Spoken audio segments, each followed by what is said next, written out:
OK, les amis, aujourd'hui, nous allons regarder comment les diagrammes peuvent être trompeurs. Alors, en anglais, on a une expression qui dit a picture is worth 1,000 words. En français, une image vaut mieux qu'un long discours. Et cela est vrai parce que nous sommes des êtres visuels. Nous regardons simplement le visuel au début sans nous intéresser trop à écouter une longue histoire ou lire une longue histoire. Et c'est pas pour dire qu'on n'est pas capable ou on ne le fait pas, mais la première chose qui rentre dans notre cerveau, c'est l'image. Alors, regarde cet avertissement ici.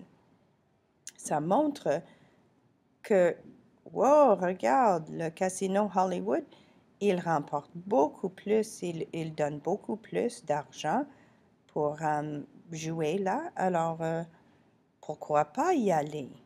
Ils veulent attirer les personnes à venir à leur casino. Mais si tu regardes ce diagramme, c'est un diagramme qui n'est pas tout à fait réaliste. Si tu regardes de plus près, on peut voir que le diagramme commence ici, l'échelle de l'axe vertical ne commence pas à 0. Ça commence à 92,5%. C'est déjà très haut dans l'échelle. Et ça va simplement à 94 et 4 dixièmes de pourcent. Alors, à première vue, cette image nous donne l'impression que c'est beaucoup plus. Mais en réalité, ce n'est que 2% de plus. Ce n'est pas autant que l'impression que nous est donnée par l'image au début. Alors, regarde ces diagrammes-là.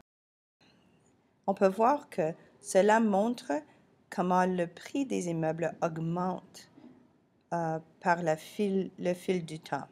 Alors ici, on regarde les prix des maisons et tu vois que l'échelle, et ça c'est un autre exemple comme le premier diagramme, l'échelle ne commence pas à 0 ici et il ne nous montre que 2 000 $. Mais ici, si on commence à 0, on voit que ce n'est pas aussi grande une augmentation qu'on pensait quand tu vois que le prix, tout ça, c'est le prix de la maison aussi. Ici, on a l'impression que le prix a augmenté par plus que double, presque triple en fait. Le prix de la maison. Mais à un regard plus près, on voit que le prix de la maison est beaucoup plus que cette petite augmentation. Dans cet exemple, on n'a pas d'information de qu'est-ce que c'est,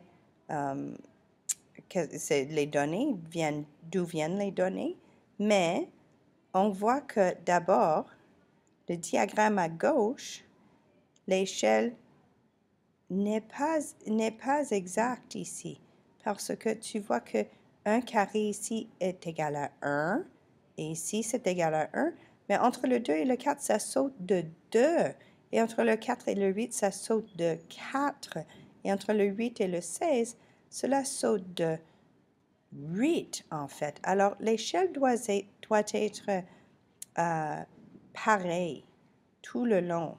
Les démarcations doivent être égaux. Ici, dans cet exemple, c'est démarqué de façon égale. Alors, chaque ligne représente une différence de 1. Et alors, ça nous donne une image qui est plus juste. Et on voit que c'est plus étroite, l'augmentation. Maintenant, ici, ce diagramme est beaucoup plus visuel, beaucoup plus intéressant, attirant visuellement, mais c'est un peu trompeur. Alors d'abord, on n'a pas mis les étiquettes, mais si tu regardes, ici, ça sert, en tournant le diagramme de côté et en le faisant de 3 dimensions, ça nous donne l'impression que la diminution n'est pas aussi grand quand c'est tourné. Visuellement, cette différence paraît plus petite que cette différence. Et cette différence ici paraît plus petite que cette différence ici.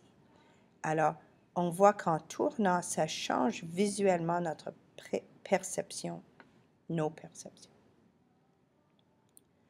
Un autre exemple ici d'un pictogramme qui n'est pas juste.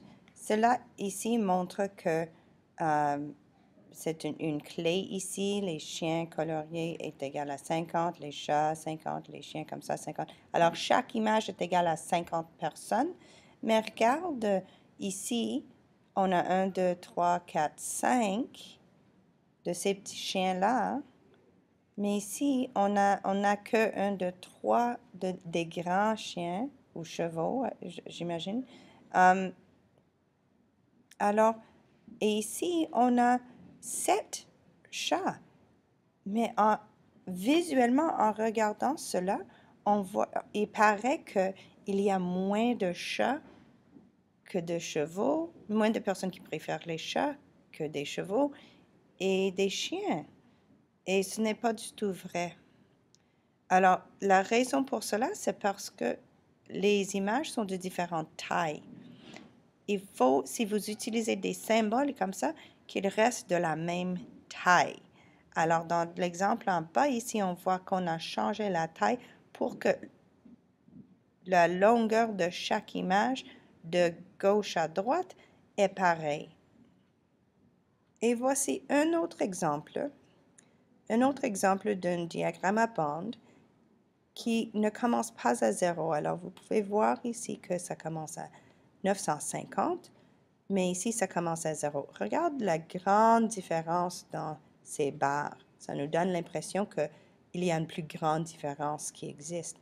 Mais ici, quand on voit toutes les réponses, on voit que la différence n'est pas aussi large qu'on pensait. Alors, voilà des façons que les diagrammes peuvent être trompeurs. Alors, il existe plusieurs façons de construire des diagrammes trompeurs. Certains médias présentent des diagrammes comme ceci afin de créer une fausse impression. Ça, c'est la raison pour laquelle on voit parfois des diagrammes trompeurs. Alors, c'est important d'être un consommateur éduqué, être capable de bien lire un diagramme.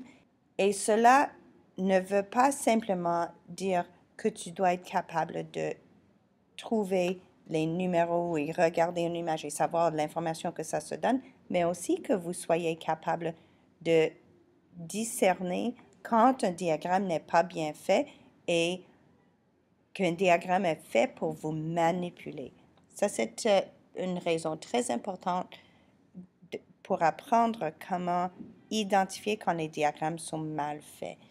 Je vous ai montré simplement quelques façons, mais il existe plusieurs.